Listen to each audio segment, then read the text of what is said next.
Flight crew, please prepare for takeoff. At this time, I'm going to ask that you fasten your seatbelts.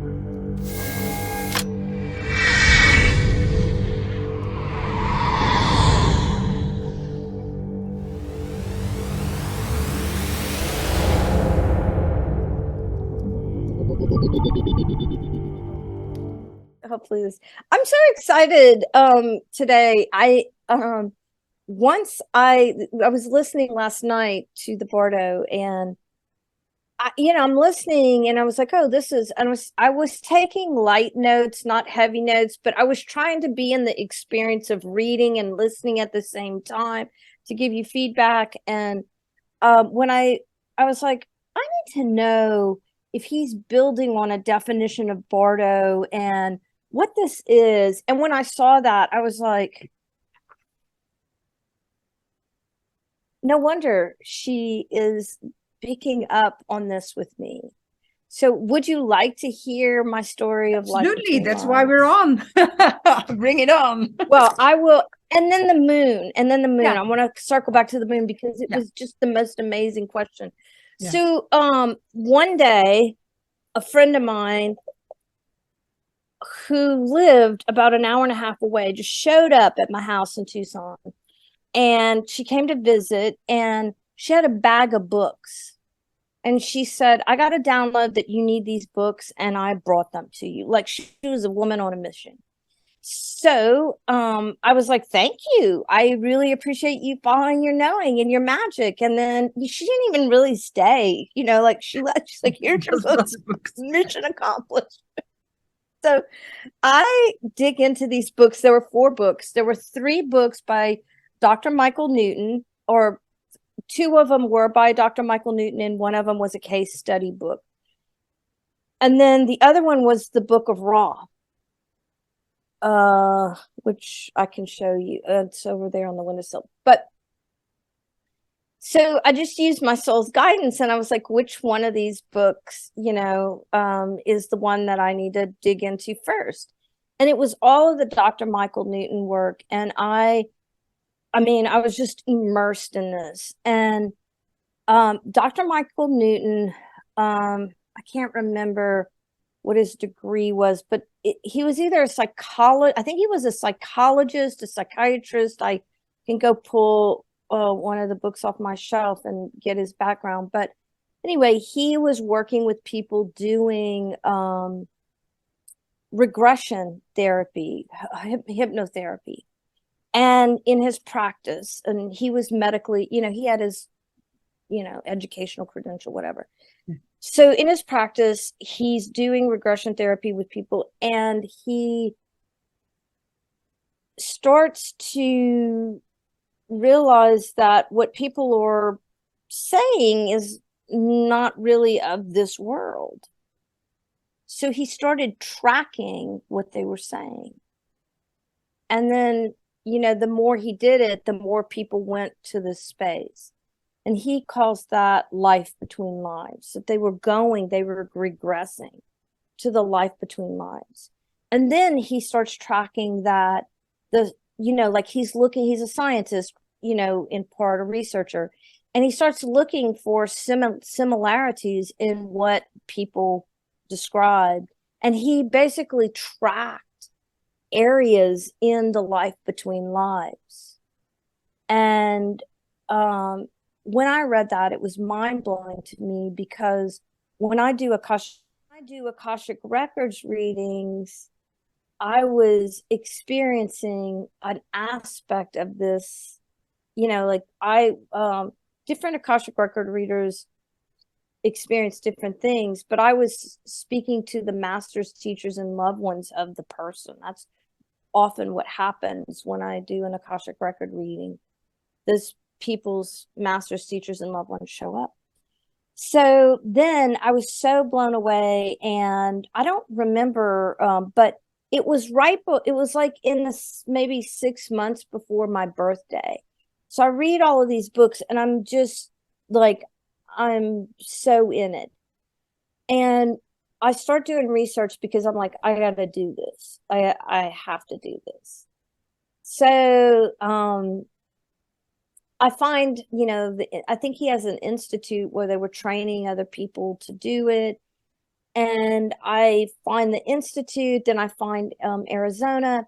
And I didn't even look at the names. I just counted how many, you know, people were doing it in Arizona. I didn't look at the names. And then I dowsed what is the number of the person that is, you know, the best person for me. So it ended up being the sixth person, and her name was Robin. And for me, this was a sign from the universe because, well, my birthday is on the 6th. I was thinking about doing it on the 6th. She was the sixth one in the list. And robins are one of my animal spirit guides. So anytime I see a red bird, and red birds appear to me, it's very, very powerful. So I was like, oh my God, this is meant to be. So I messaged her. The only day she had available in like months was my birthday. Oh, yeah. So then it's a whole big process. Like they send you a lot of paperwork, and you have to do these contemplations. They want to know who is your cast of characters, like who are the people who are important in your life. And it's not just like family, it's like, who do you feel like is karmically, you know, and that could be somebody who just buzzes in and buzzes out, right? Right. So you write your cast of characters, and you're supposed to have this interview, like almost like a pre-work work. Okay.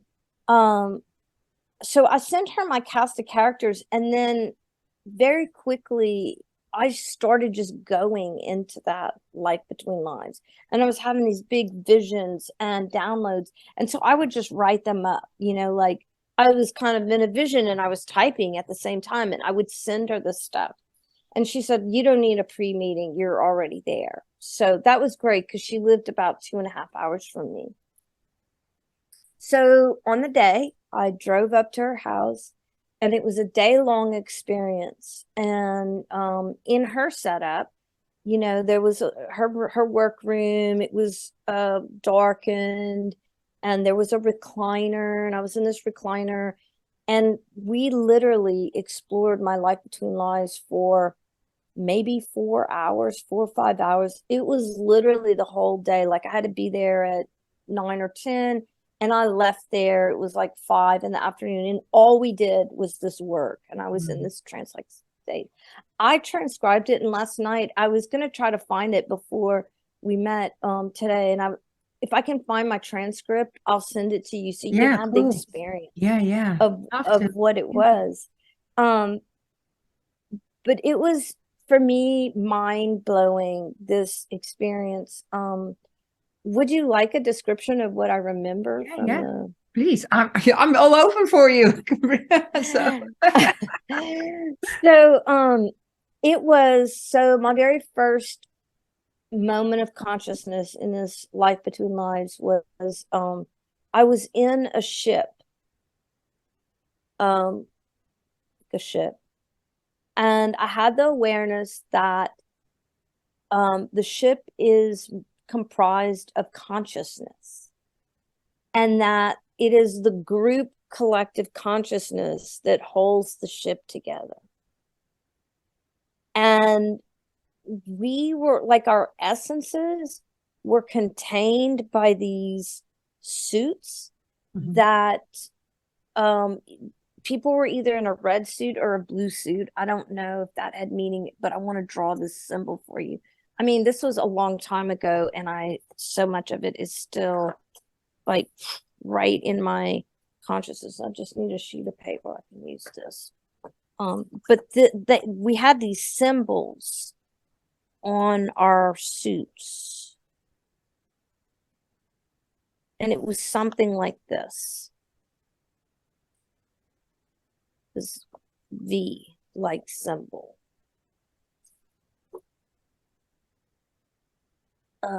Can you see, like, I think I can almost see it. And for me, I love that you bring up this symbol. It's like the Star Trek symbol. And I have Yes. seen it before. I don't know in what experience, but I believe it also kind of a dream or something. So it looks very familiar to me.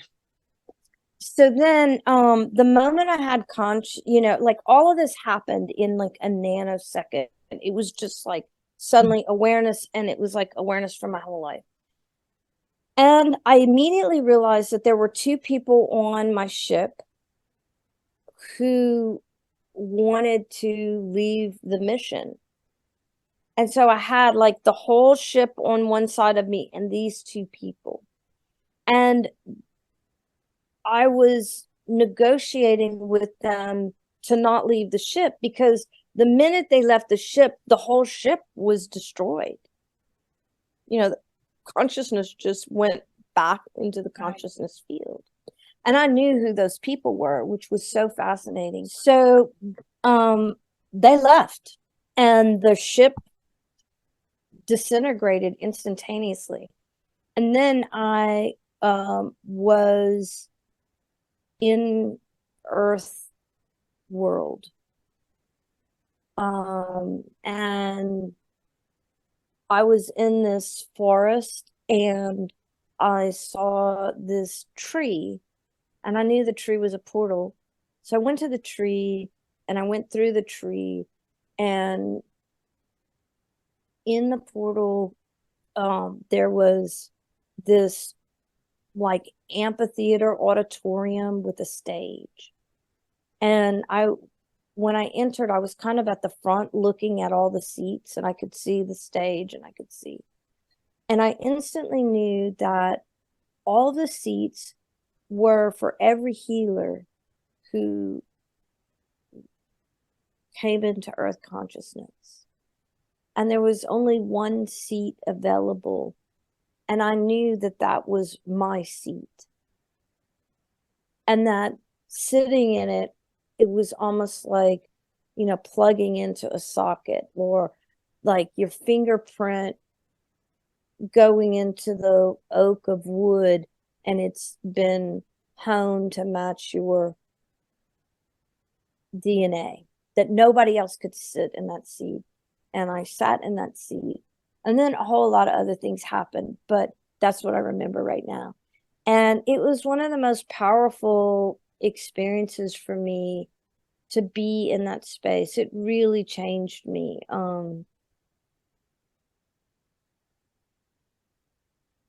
So to be here, like that you had this knowing to ask me to, to tease this out, to have, to invite me to explore this with you. And then last night I was like, mind blown, and it's so interesting that you sent me like 10 and 11, and then now I'm back at 1. Like, Yeah. What was that about your divine knowing? Send her the end and then get her to the I don't know. you It was intuitively. Yeah, I just knew when I heard that class number 10, then it hit me. I was like, Simone has got to listen to this. This is something we need to explore together. And kind of like, how can I tease you to get along with me? Get the invitation and feel excited about it. Yeah. So Super fun. And I'm very, very, very excited. And I listened for about an hour. So for the tape, it's like an hour and a half. It takes me 3 hours.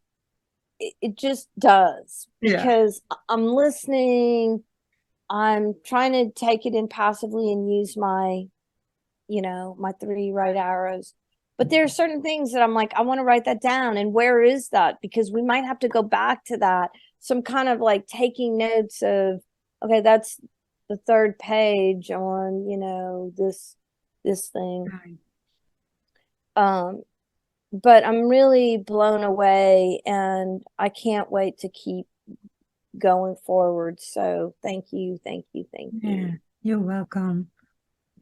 Yeah, I really feel there's something there that is for us. And again, I don't know why. And that's why I just wanted to share it with you and see what we could explore, you with your cross of consciousness. And I don't know, maybe I'm kind of leaning in your guidance in this also, I don't know. It's so mind-blowing that you know, I'm very visual. So when I listen and read along or don't read along, I see everything that he is telling, and I'm trying to, you know, to match everything. And sometimes it works, and sometimes it goes beyond my brain, you know. And it's not only because what he is saying, but there so many questions come after which he doesn't answer, you know. So many questions. Yeah. I was writing down questions too, so that's great. And maybe we're here to explore those questions. Yeah. Yeah, I think so too, because what I found today, you know, we love the book. Oh Yeah, my we need to gosh. talk a little bit about that. So each day when I feel like drawn to one of my keys or gates, I just go to it and read it. So I went to my 63.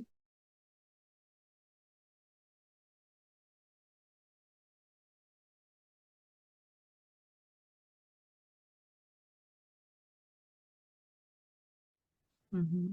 Say the, because I was so with you energetically. I wasn't like I was just in the energetic field of what you said, and I was in the body when you were talking, and I actually saw the switch, and I want to understand that more, even though I hear it's not necessary. Can you say the gates again for me too? The 44 and the 26.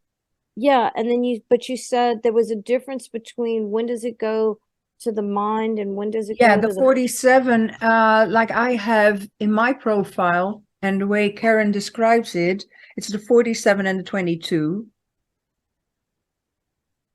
Uh, it's like, because you're changing your looks or your perspective on the past and what has happened to you, that grace steps in, and you no longer create your own suffering. So it's a mindset sort of thing. And then the 22 being emotional, it's like understanding or maturing into these emotions, and what the value is of feeling emotions, and all the different ranges of emotions, and what their function is, and how you have the control or the mindset on how to perceive the emotions that you are feeling. You can make them negative, or you can be grateful. And I have learned to be grateful.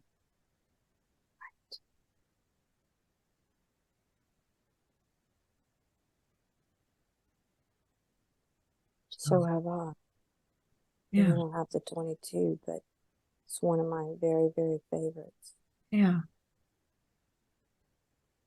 Well, like Karen says, you have all 64, only some of them are not part of your Right. whole life Well, long, right?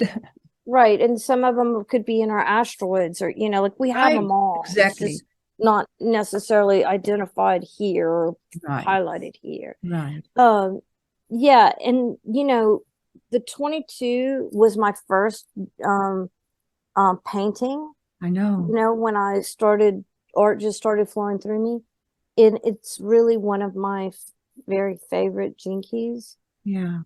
Right. And gates, and my dad transitioning on 2-2 The 55. at Yeah. 5, Yeah.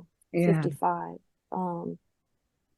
it is just kind of mind-blowing to me. When you were talking, I was literally tracking in the body what you were saying energetically. And it feels like, and what I'm watching in my screen is that some people do go up from the 22, and the energy goes up like that, and it opens up, but it's kind of an outward moving through the ajna head. And other people, it opens kind of down into their body, into their felt self. And there are people who have the capacity for that to synchronize. For some people, it just is going to go like that. And for some people, it's just going to go into the body. But for some people, there's a way that that energy builds together and loops and works together. And as I watch that, my question is, like what I'm curious about is when and how does that connection happen? And there's no right or wrong, right? It's not right or wrong to only go up or to only go down. But what I'm most curious, I could be asking, well, when does it go like this? And when does it go into the body? But what I'm most curious about is when that connection occurs. And through that question, what I'm hearing has something to do with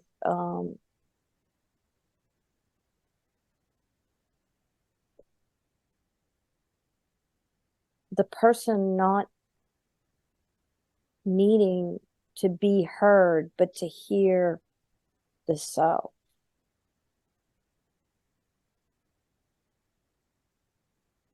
It's funny that you say that, because when I can remember when I wasn't at that point, it was when I was in my burnout. I went to a therapist for that, and she was just new, and she was from of the church, so she was totally different type than me. And we started talking, and we really clicked. And then at some point, she said, "There's no problem with you. You just need to ventilate. You need to express all that's going on, and you need some kind of validation on what you're saying." So I wanted to be heard. And then when I started, contemplating and hearing myself, I found that part in me, like, but I create my own suffering by thinking a certain way or assuming a certain way because of my self-doubt, which is 63, and having that 48. So, and then, with the contemplating, that's when grace stepped in. Like, yeah. You could hear yourself. Yes, I could hear myself and then listen to myself and act accordingly. Yeah. That's true grace right there. Absolutely.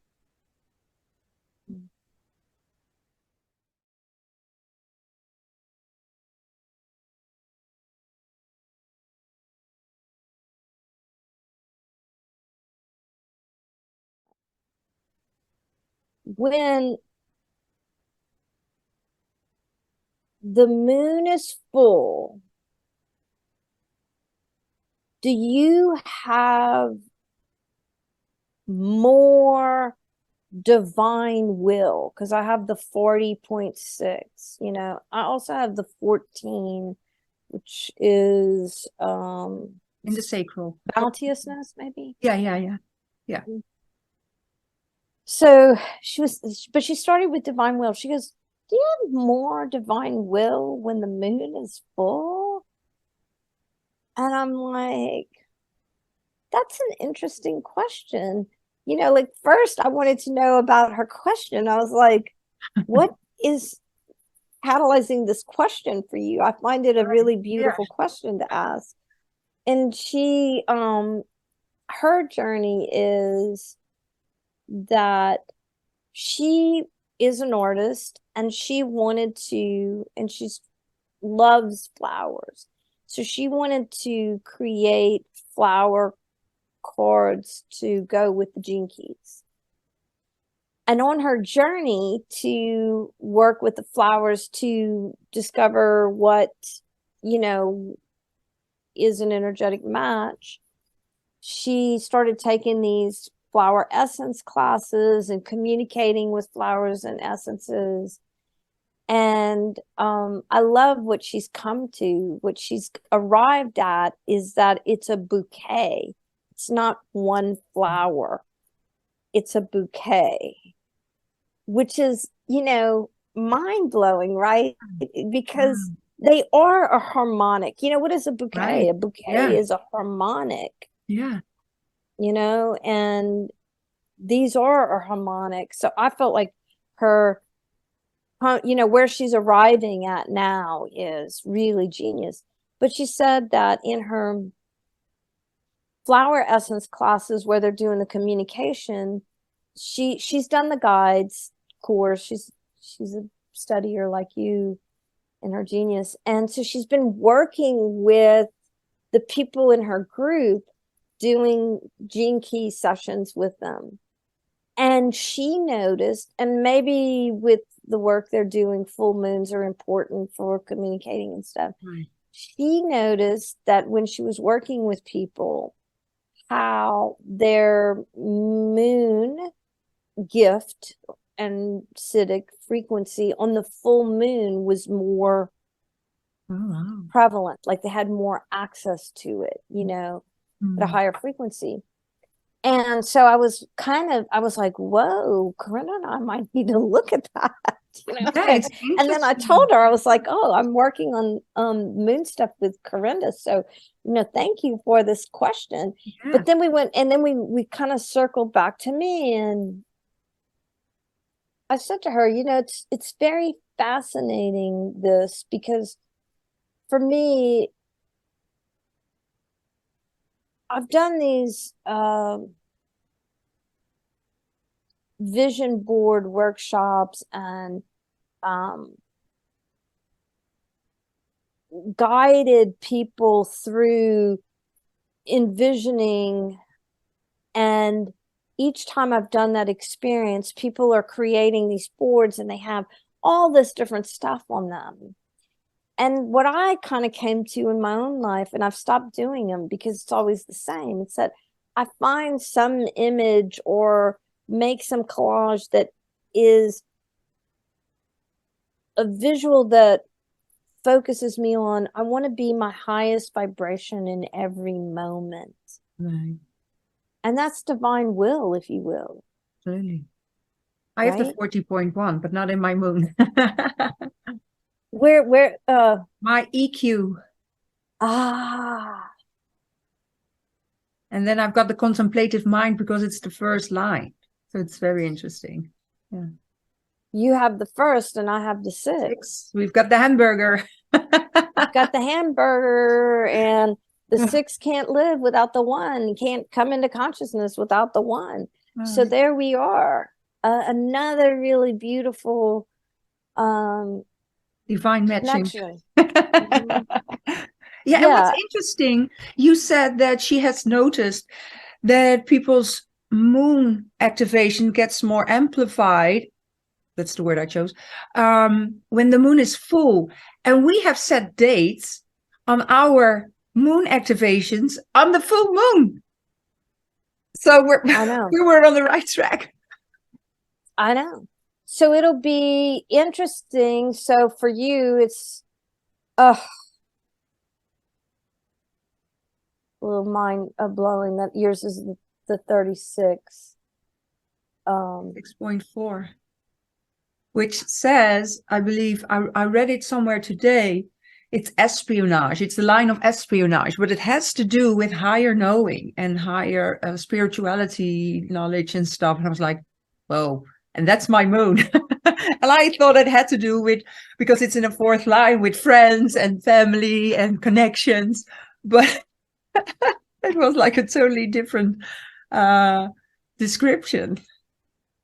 Yeah, and my 35.4 in Earth is just like yeah loving your 36.4 moon.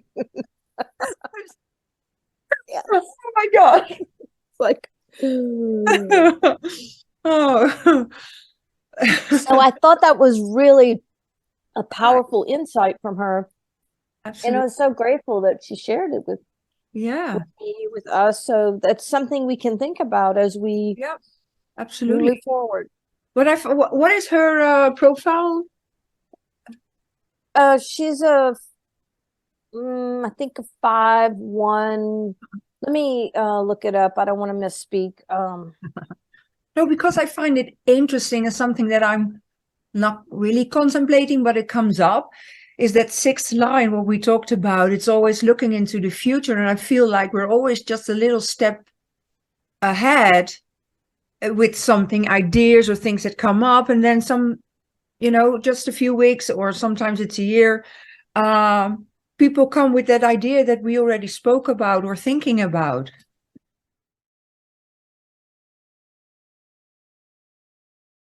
So my digestion. Yeah. Well, the funny thing is, I have hot, and then you're in this hot environment because it was like 37 degrees in the jungle. We were on the festival site, which is a sacred ground.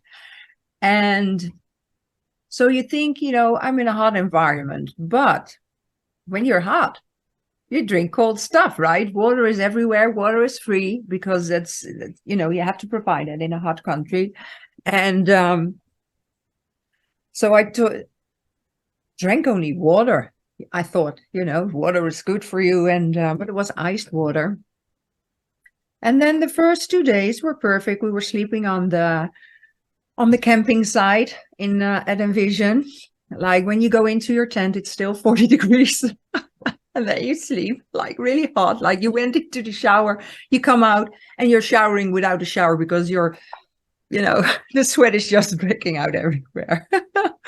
But, the funny thing is, like, even though I like, the hair and the makeup, when I'm in the jungle, I don't care. My hair goes on a bun. I don't put on any makeup. I wore no makeup for 3 weeks. So when you lie in your tent and you're just gonna sweat, you just allow it, you surrender, and that's just it. But then for my husband, because of his heart, it was a little bit too hot. So we were looking for a place to stay outside of the camping site. Mm-hmm. And so when we found it on the third day, I got lucky because that morning when I woke up, I was like, diarrhea. My digestion was like, no more. So with all the cold drinking, I was like, okay, I'm hot, but I'm in a hot country. But maybe with hot, it is about, here in the Netherlands, I take hot coffee or hot tea. I barely drink cold things anymore. I eat, like a salad, and then drink warm tea with it because I know I'm hot. But over there, because it's hot outside, you just take cold things. So I started thinking about it like, okay, when I'm hot and it's hot outside, it's still about the inside. So I need to, not drink cold stuff. But when it's so hot, it's just not possible. So in the morning, I took a warm breakfast, like with scrambled eggs and toast.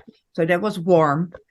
But you just don't drink tea or warm coffee. I did drink a chai latte, but that I tried it. It was just too hot. So then when we went to, after 1 week, so I had like 5-6 days, like, just going whenever because it just came out. We went to a place where there was air conditioning.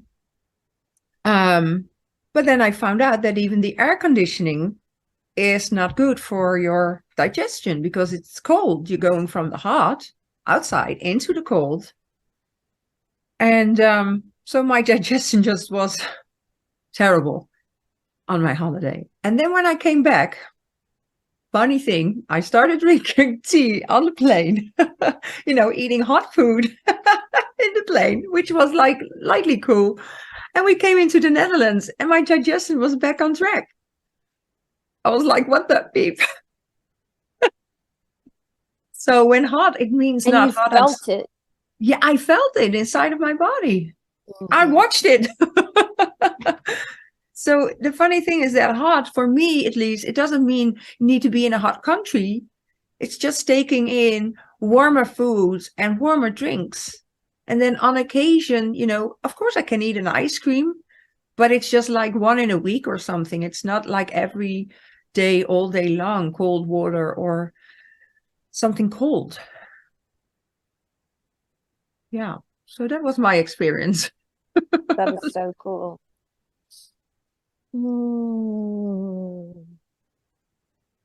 And then the greens in Costa Rica, I feel like it's like my environment is mountains, but Costa Rica is flat and it has mountains. So you go up and down when you're traveling through, and it just the greens that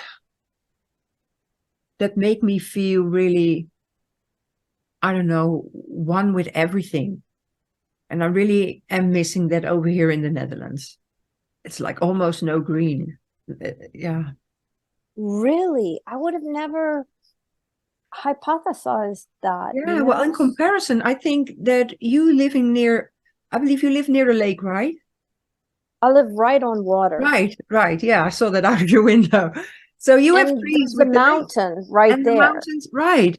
And there's green. You're so gonna be disappointed when you come to the Netherlands and you see this environment. I'm never disappointed by countries. I love, there's beauty everywhere Of for course, me, of course. you know. Yeah. So I'm, it's gonna have its own beauty, but I totally get it because I've had those experiences with brown. Like when we moved from Houston to Tucson, I immediately went into this depression that, who could have even, well, if I had known my PHS and, my environment and stuff, but Trey was like, after about 3 months, he was like, what can I do to help you? And I was like, I can't take all this brown. I need green. I need some water. I need some green. So he planted grass in the backyard and he dug a little fountain, he dug a little pond, Right. and with a little water feature. So I could hear the water and, have some green. But I would literally just drive up the mountain, pull my car over to the side of the road, and then walk into the forest. Right. So I would drive up the mountain far enough to where there was trees, and then I would just pull over and just hike, 20 yards in and just sit in the trees because, the I'm cold, so the heat was killing me. Right. Yeah. Have you experienced then with experimented with the just eating cold stuff? Corinda, it's been since the time I was a little girl. I always wanted ice in my drink. Right. I always drank a lot. From my mom, talks about this as from when I was a toddler, and I wanted it cold, iced tea, ice drink, ice in my water. Even in Washington, like when it's cold, it's 44 to 66 degrees. I didn't put ice in it, but I'm drinking cold water that I had in the refrigerator, it's cold. And I love cold. And I have always loved leftovers right out of the refrigerator. I'll pull something out, cold pizza is one of my favorite things. You really do. Right? And people will go, don't you want to warm that up? And I'm like, I'm good. Thanks. It tastes really good like this for me. You can warm yours up, Right. And for people who don't have temperature as a PHS. Yeah, as their determination, Yeah. they don't get it. They don't get it. And my dear, dear friend Elizabeth, who lived with us, she's hot. And, this climate has been, challenging for her because it's cold, for a good portion of the year.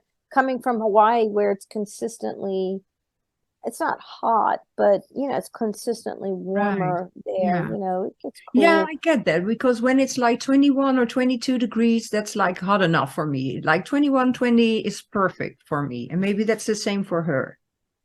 Yeah, but she drinks, like she loves soup. She loves soup. She, a meal of soup is fantastic for her. Yeah, I should try that out because I do like soup, but I also like bread. But bread is not, maybe not so good. Should try it out like hot soup in the afternoon. Have some Yeah. bread with your soup. What, Yeah. why not? Yeah.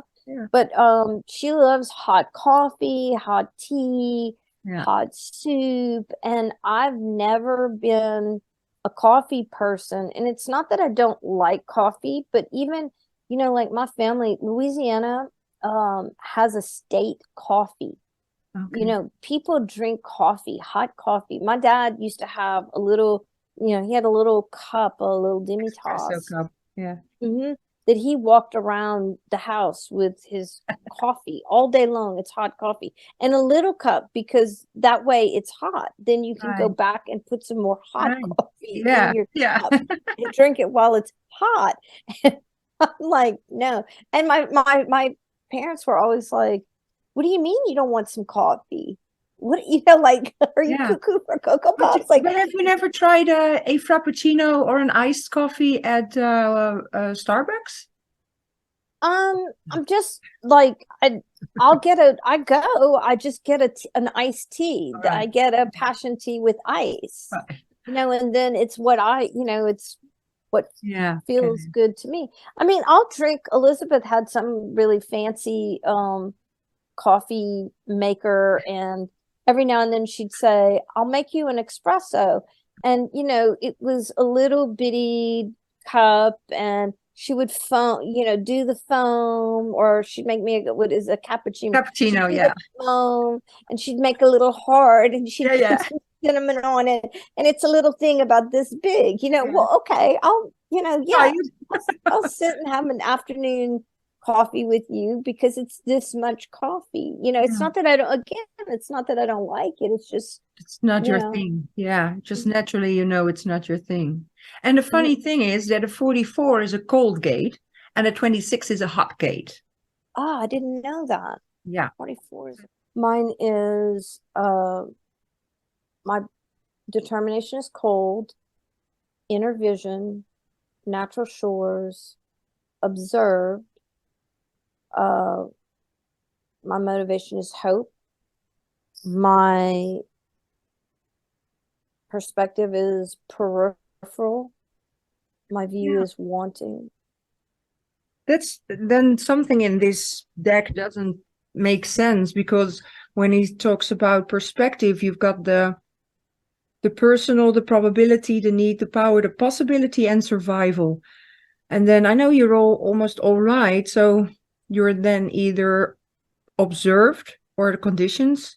I'm observed. Okay. Oh, then I get it. Yeah. Okay. Yeah. Let go of the need to control your process. It says, and it's personal. It's your own perspective. Focus on the big picture. That's what it says for your perspective.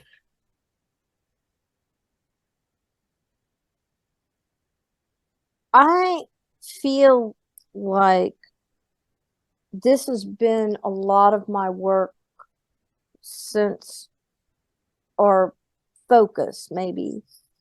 I've always focused on the big picture. Even in my career, I could always see the big picture and help the group I was in, or the groups I was in, see the big picture. And I will say that I have seen, because when you see the big picture, it really is group perspective. Like when you can see the big picture, it's easy to see. All the people I in wouldn't. there. Yeah. I didn't need so maybe that's a place where I can actually contemplate more and bring in more my personal perspective. Yeah, it says the personal is your own perspective, and then observed is let go of the need to control your process and focus on the big picture.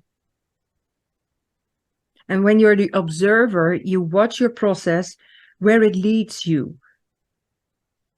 And for the right, it's just, I feel like it's about being in the world and just receiving what happens in that world. Whatever the process is. And I feel you're 35 in that one, no matter what the progress is. because I'm tired. All right. I love you. I love you Been on- too. And oh my thank you gosh, so we've much. been on the phone for 2 hours. Yeah, more Tell your than, husband I said hello. yeah. I give my Okay. love to Trey Yeah. too. And yeah, everything is breaking I up, so will. I guess it's time. Love you, dear. Do Love your you too. homework. Bye. Yes.